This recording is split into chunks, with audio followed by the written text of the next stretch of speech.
नमस्कार. माझ्या यूट्यूब चॅनलमध्ये आपल्या सर्वांचे मनापासून स्वागत आहे. वेतन आयोगानुसार किमान पेन्शनमध्ये होणार वृद्धी. पेन्शनधारकांना नवीन पेन्शन आयोगामध्ये मोठा दिलासा मिळाला आहे. एकूण पेन्शनमध्ये मोठी वृद्धी होणार आहे. चला तर जाणून घेऊयात सविस्तर माहिती. त्यापूर्वी चॅनलला पहिल्यांदा भेट देत असाल तर लाईक करायला विसरू नका, सबस्क्राईब करायला विसरू नका, नवीन अपडेटसाठी बेल आयकनला प्रेस करायला विसरू नका आणि माहिती आवडल्यास आपल्या सहकारी मित्रांना शेअर करायला देखील विसरू नका. मिळालेल्या माहितीनुसार केंद्र सरकारमार्फत किमान पेन्शनमध्ये वाढ केली जाणार आहे. ही वाढ 16,740 रुपये इतकी असणार आहे. सदरची वाढ ही फिटमेंट फॅक्टरवर आधारित असणार आहे. पेन्शनमध्ये किती होणार वाढ?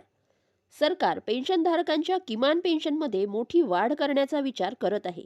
सध्या पेन्शनधारकांना किमान 9,000 रुपये इतकी पेन्शन मिळते. यामध्ये 16,740 रुपये इतकी वाढ केली जाणार आहे. यामुळे किमान पेन्शन वाढून 25,740 रुपये इतकी होण्याची शक्यता आहे. सदर वाढ ही फिटमेंट फॅक्टरवर आधारित असणार आहे. यामध्ये महागाई भत्त्याचा देखील अंतर्भाव असणार आहे. यामुळे पेन्शनधारकांना नवीन वेतन आयोगामध्ये मोठा आर्थिक दिलासा मिळणार आहे. नवीन निवृत्तीवेतन योजनांमध्ये देखील बदलाचा प्रस्ताव. नुकतेच सरकारने सुरू केलेली UPS पेन्शन योजनांमध्ये कर्मचाऱ्यांना पूर्ण पेन्शनचा लाभ मिळविण्यासाठी किमान 25 वर्ष सेवा पूर्ण करणे आवश्यक आहे.